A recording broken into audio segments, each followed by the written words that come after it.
A couple of years ago, Jo Farrell approached me and she said we're thinking about doing this great project for charity. One of the charities she mentioned was Strathnairn House, which is close to my heart, and I was like on board. She couldn't finish her sentence, so I was very keen from the beginning.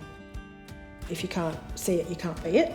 So I think it's super important for girls to see, and they might have seen women in design roles before, but they really haven't seen women in building roles before. So I think that the building side of it is fantastic in particular. I mean, I'm proud to be part of that female team.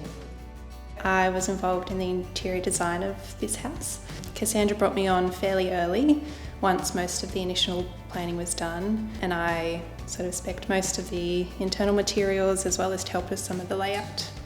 We were aiming for a house that sat well within the landscape, that had an environmental overlay and also had a contemporary but home-like feel.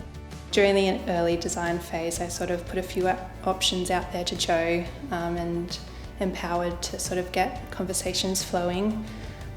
They were lucky enough to be able to come back with some feature timber lighting and some cardboard pendants as well, which are the ones in the entry.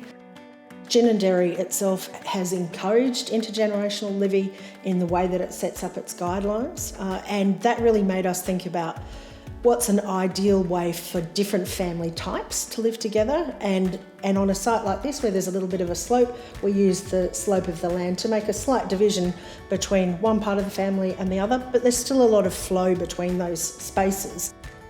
I find that it flows quite nicely from one space to another. You feel like you're in the same sort of house throughout all spaces. The entry is obviously quite a grand entry, and that slatted timber wall is one thing that I'm very proud of. We were very focused on the view because it's a knockout view. So we've added corner windows wherever we could.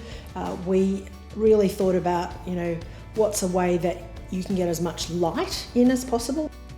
The kitchen is probably one of my favourites. I've got many, but just being so integrated with the rest of the living space, I really like how open it is, but it also caters for a lot of cooking. Look, I'm a little bit wedded to the high light windows in the hallway because I think it does give you that wow factor. When you walk into the house, you feel like you've come into a special zone, like this is my home.